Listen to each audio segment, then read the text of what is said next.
Hello दोस्तों, welcome to our YouTube channel agriculture classes.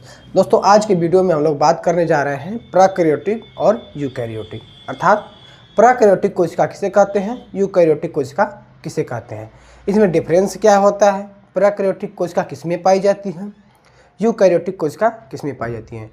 दोस्तों, यह video BSc agriculture first semester, second semester, third semester, class 9, 10th, 11th, 12th, BSc biology सबके लिए ज़रूरी है।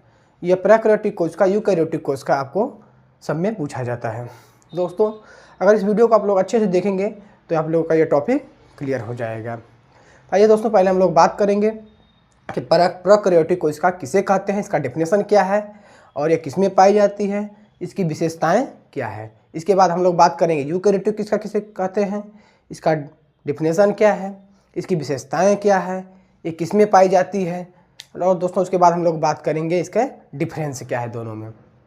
सबसे बड़ी बात दोस्तों, अगर बात करें तो हम लोग प्रोकैरियोटिक और यूकैरियोटिक में कन्फ्यूजन हो जाता है कि प्रोकैरियोटिक कोशिका किस में पाई जाती है और यूकैरियोटिक कोशिका किस में पाई जाती है। तो हम इसको आपको ट्रिक से बताएंगे, जिसके बाद एक बार आप लोग इसको ट्रिक से अच्छे से सुन लिए तो आपको यह पूरे जीवन याद रहेगा। आप लोग इसको ट्रिक से याद करिएगा, कभी नहीं भूलेगा। आइए दोस्तों, देखते हैं हम लोग पहले प्रोकैरियोटिक किसे कहते हैं। तो आइए दोस्तों, देखते हैं प्रोकैरियोटिक का डिफिनेशन, उसके बाद यूकैरियोटिक का डिफिनेशन, उसके बाद हम लोग इसको देखेंगे इसकी विशेषताएं क्या है। आइए दोस्तों, पहले हम लोग प्रोकैरियोटिक का डिफिनेशन देखते हैं कि प्रोकैरियोटिक का डिफिनेशन किसे कहते हैं। दोस्तों, prokaryotic cell are single cell organism that lack a nucleus. बहुत ही सिंपल दोस्तों और शॉर्टकट का डिफिनेशन है, बहुत ही छोटा डिफिनेशन है।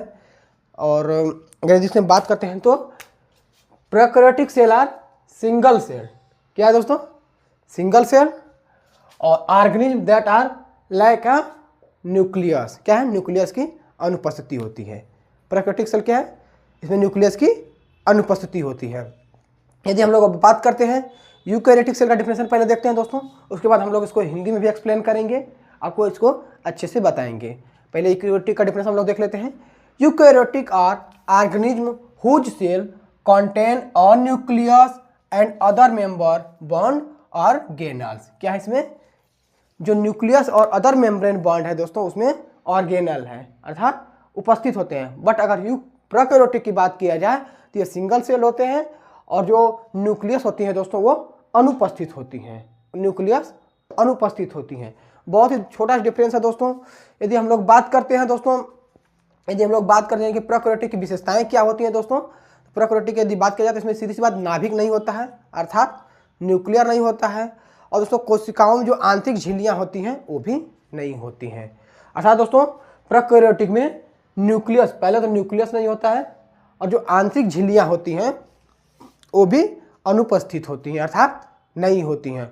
यदि यूकैरियोटिक की बात करें दोस्तों तो इसमें न्यूक्लियस होता है, और ये जो इसकी जो कोशिकाएं होती हैं यूकैरियोटिक की, ये प्रोकैरियोटिक की अपेक्षाएं बड़ी होती हैं, अर्थात प्रोकैरियोटिक की जो कोशिकाएं होती हैं वह यूकैरियोटिक की कोशिकाओं से छोटी होती हैं और यूकैरियोटिक की जो कोशिकाएं होती हैं वह प्रोकैरियोटिक कोशिकाओं के से बड़ी होती हैं। अर्थात जो यूकैरियोटिक की जो इसकी कोशिकाएं हैं दोस्तों ये बड़ी होगी कंपेयर टू प्रोकैरियोटिक। प्रोकैरियोटिक की अपेक्षा यूकैरियोटिक कोशिकाएं बड़ी होंगी और प्रोकैरियोटिक कोशिकाएं छोटी होंगी। और यदि बात करते हैं दोस्तों तो प्रोकैरियोटिक में माइटोकॉन्ड्रिया उपस्थित होता है, माइटोकॉन्ड्रिया उपस्थित होता है दोस्तों, और यूकैरियोटिक में माइटोकॉन्ड्रिया उपस्थित होता है और प्रोकैरियोटिक में माइटोकॉन्ड्रिया अनुपस्थित होता है। जैसे दोस्तों यदि जहां माइटोकॉन्ड्रिया उपस्थित होगा अर्थात इसमें ऊर्जा अधिक लगेगी, यूकैरियोटिक में ऊर्जा अधिक लगेगी, प्रोकैरियोटिक में कम लगेगी। और यदि बात करें दोस्तों इसमें यूकैरियोटिक में राइबोसोम उपस्थित होता है, क्या होता है, राइबोसोम उपस्थित होता है। बट यदि प्रोकैरियोटिक की बात किया जाए तो इसमें राइबोसोम अनुपस्थित होता है। यदि अब दोस्तों हम लोग बात करते हैं किसमें प्रोकैरियोटिक कोशिकाएं पाई जाती है, किसमें यूकैरियोटिक कोशिकाएं पाई जाती हैं। दोस्तों यदि इसके एक ट्रिक से बात किया जाए तो हम लोग बात करते हैं यूकैरियोटिक, अर्थात यू अर्थात तुम, जहां यू है यूकैरियोटिक अर्थात यू वहां ये हो जाएगा, वो हो जाएगा आदमी, बड़े जानवर उसमें हो जाएगा। यदि प्रोकैरियोटिक की बात किया जाए तो उसमें जहां बहुत ही अविकसित कोशिकाएं होती है, अर्थात बैक्टीरिया, आर्क बैक्टीरिया, साइनोबैक्टीरिया उसमें प्रोकैरियोटिक कोशिकाएं पाई जाती है। और जहाँ यूकैरियोटिक होता है, यू मतलब तुम, मतलब बड़े लोग, बड़े, आप, तुम, बड़े बड़े जब आदमी और एनिमल्स हो जाएंगे तो उसमें पाए जाएंगे यूकैरियोटिक। और जहाँ छोटे जीव, सूक्ष्म जीव, जैसे कोरोना वायरस जैसे हो गया, तो कोरोना वायरस में कौन सी कोशिकाएं पाई जाएंगी? प्रोकैरियोटिक। कौन सी कोशिकाएं पाई जाएगी दोस्तों? प्रोकैरियोटिक। और जहाँ बड़े बड़े जीव जंतु आदमी आ जाएंगे, वहाँ कौन सी कोशिकाएं पाई जाएंगी? यूकैरियोटिक। यू अर्थात तुम, जहाँ से बात किया जाए, यू, किसी से बात किया जाता है दोस्तों, बोलता है यू, तुम ये काम करो, तो वहाँ क्या हो जाएगा दोस्तों? यूकैरियोटिक। इसका आप लोग ध्यान रखिएगा, जहाँ यू आएगा वहाँ अर्थात बड़े लोगों में, अर्थात मनुष्य, जानवर में यूकैरियोटिक पाई जाएगी। इसका एग्जाम्पल बात करते हैं दोस्तों। प्रोकैरियोटिक का बहुत लोग एग्जाम्पल भूल जाते हैं, तो एग्जाम्पल क्या है दोस्तों? आर्क बैक्टीरिया हो गई, साइनोबैक्टीरिया हो गई, ये हो गया प्रोकैरियोटिक का एग्जाम्पल। यदि हम लोग इसकी साइज अमाप की बात करते हैं दोस्तों, इसमें 70 यस होता है। कितना होता है? इसमें 70 यस होता है। और इसकी यदि बात करते हैं तो इसमें कितना होता है? 80 यस होता है। कितना होता है? 80 यस होता है। इसमें कितना होता है? 70 यस होता है। दोस्तों जितना इतना भी क्लियर कर लेंगे तो इसके आप लोगों को डिफरेंस अपने से लिख लेंगे, क्योंकि दोस्तों देखते हैं यूकैरियोटिक में माइटोकॉन्ड्रिया पाई जाती है, राइबोसोम पाया जाता है, नाभिक होता है, और इसकी जो कोशिकाएं हैं अपेक्षाकृत बड़ी होती हैं प्रोकैरियोटिक की। यदि प्रोकैरियोटिक की बात करें तो इसमें माइटोकॉन्ड्रिया नहीं पाया जाता है, राइबोसोम नहीं पाया जाता है, इसकी जो कोशिकाएं हैं अपेक्षाकृत छोटी होती हैं, और इसमें नाभिक नहीं होता है। दोस्तों अब यदि हम लोग बात करते हैं कि इसके प्रोकैरियोटिक कोशिकाएं जो होती हैं उसमें रिक्तिका क्या है? रिक्तिका जो होती है दोस्तों अनुपस्थित होती है, रिक्तिका भी नहीं होती है प्रोकैरियोटिक में, और यूकैरियोटिक में रिक्तिका भी पाई जाती हैं। आइए दोस्तों हम लोग अब आगे चलते हैं और बात करते हैं दोनों में डिफरेंस क्या है। इसका डिफरेंस देख लीजिए, डिफरेंस मोस्ट इंपॉर्टेंट है दोस्तों। आइए हम लोग इसको देखते हैं। तो ये दोस्तों देखते हैं हम लोग इसका डिफरेंस क्या है, अर्थात दोनों में डिफरेंस क्या है। दोस्तों यदि हम लोग बात करते हैं प्रोकैरियोटिक और यूकैरियोटिक की, यदि हम टाइप के अनुसार देखें, टाइप देखें, इसका टाइप है यूनिसेलुलर टाइप का होता है, और यूकैरियोटिक की बात करें तो ये यूनिसेलुलर और मल्टीसेलुलर दोनों होता है। जो प्रोकैरियोटिक होता है वह यूनिसेलुलर होता है। यदि हम यूकैरियोटिक की बात करते हैं तो यूनिसेलुलर और मल्टीसेलुलर दोनों होता है। यदि हम लोग सेल साइज की बात करें, आज की सेल की साइज क्या होती है, तो 1 to 10 माइक्रोमीटर, 1 से 10 माइक्रोमीटर का होता है। यदि हम लोग यूकैरियोटिक की बात करते हैं तो ये 10 to 100 माइक्रोमीटर होता है।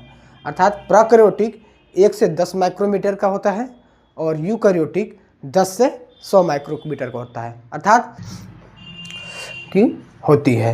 यदि और दोस्तों बात करें तो कहीं कहीं आपको ये 1 to 5 भी दिया रहता है, तो कोई बहुत बड़ी बात नहीं, कहीं किसी किसी बुक में आपको ये भी देखने को मिल जाता है प्रोकैरियोटिक कोशिकाओं की। अर्थात एक बात ध्यान रखना दोस्तों, प्रोकैरियोटिक कोशिकाओं से लगभग 10 गुना बड़ा यूकैरियोटिक कोशिकाएं होती है। अर्थात अगर 1 से 10 माइक्रोमीटर तो ये 10 to 100 माइक्रोमीटर होता है। यदि हम लोग न्यूक्लियस की बात करें तो इसमें क्या होता है? प्रोकैरियोटिक में एब्सेंट होता है, और यदि यूकैरियोटिक की बात करें तो इसमें प्रेजेंट होता है। ये तो हम लोग डिफिनेशन से भी देख लिए थे कि उसमें किसमें एब्सेंट होता है और किसमें प्रेजेंट होता है।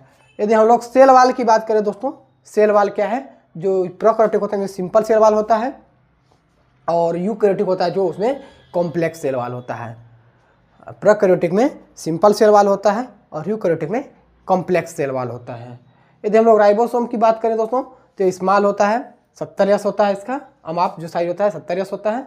और इसकी अगर यूकैरियोटिक की बात करें तो ये लार्ज होता है, 80 यस होता है। क्या होता है? 80 यस होता है इसका अमाप।